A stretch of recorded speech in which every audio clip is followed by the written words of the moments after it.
ایک دن ایک بادشاہ شکار کے لیے نکلا تو ایک زخمی ہرن کا پیچھا کرتے ہوئے اپنے ساتھیوں سے بچھڑ گیا۔ ہرن بھی ہاتھ نہ آیا۔ اس وقت دوپہر ہو گئی تھی۔ ساتھیوں کا دور دور تک کوئی نشان نہیں تھا۔ بادشاہ کو سخت پیاس لگی تھی۔ اتنے میں اس کی نظر بڑھ کے ایک درخت پر پڑی جس کی ٹھنڈی چھاؤں کے نیچے ایک چرواہا اپنی بھیڑ بکریوں کے ساتھ بیٹھا تھا۔ السلام علیکم ناظرین، آپ دیکھ رہے ہیں کہانیاں اور حکایتیں اور میں ہوں آپ کا میزبان نقاش بلوچ۔ بادشاہ نے جو اس وقت شکاری کے کپڑوں میں تھا چرواہے سے پانی مانگا تو اس نے بتایا کہ جو پانی وہ ساتھ لایا تھا وہ تو ختم ہو گیا ہے۔ اس نے فوراً ایک بکری کے دودھ سے برتن دھو کر دوسری بکری کا دودھ بادشاہ کو پینے کے لیے دیا۔ بادشاہ کو چرواہے کی یہ بات بہت پسند آئی۔ اس نے اس سے کاغذ مانگا۔ جنگل میں بھلا اس چرواہے کے پاس کاغذ کہاں؟ بادشاہ نے بڑ کا ایک پتا توڑ کر اس پر خنجر کی نوک سے کچھ لکھا اور چرواہے کو دیتے ہوئے بولا، یہ لو اپنا انعام، ہم نے تمہیں 2 گاؤں جاگیر میں دیے ہیں۔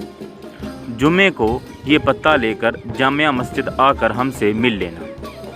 چرواہا خوش ہو کر گھر لوٹ چلا۔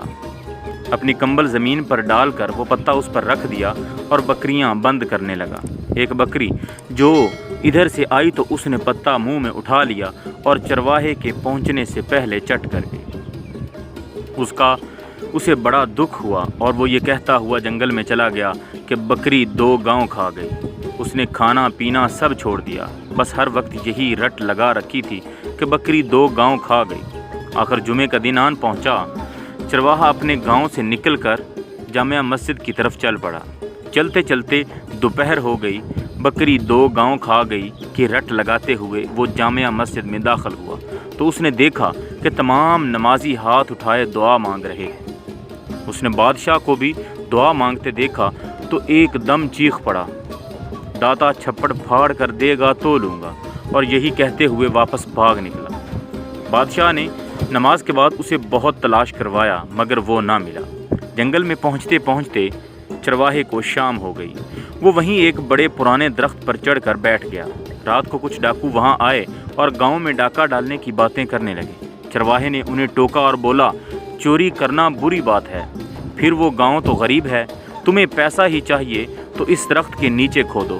میں نے اپنے بڑوں سے سنا ہے کہ یہاں پرانا خزانہ دفن ہے۔ یہ کہہ کر وہ گاؤں کی طرف داتا چھپڑ پھاڑ کر دے گا تو لوں گا کی رٹ لگاتا ہوا چلا گیا۔ ڈاکوؤں نے بڑی بحث کے بعد زمین کھودی تو وہاں سے سچ مچ 2 برتن نکلے جن میں سانپ اور بچھو بھرے ہوئے تھے۔ ڈاکوؤں کو یہ دیکھ کر بڑا غصہ آیا اور وہ برتن اٹھا کر گاؤں کی طرف چل پڑے۔ ایک جھونپڑے سے چرواہے کی آواز آ رہی تھی۔ انہوں نے وہ دونوں برتن اس کے آنگن میں الٹ دیے تاکہ سانپ بچھو اسے ڈس لیں، لیکن ان میں سے اشرفیاں گرنے لگیں۔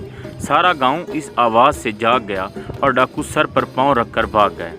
چرواہے نے دولت دیکھ کر نعرہ لگایا، داتا تو سچا ہے، تو نے مجھے چھپڑ پھاڑ کر دیا۔ اگلی صبح بادشاہ کے ملازم بھی گاؤں پہنچ گئے اور اسے دربار میں لے گئے۔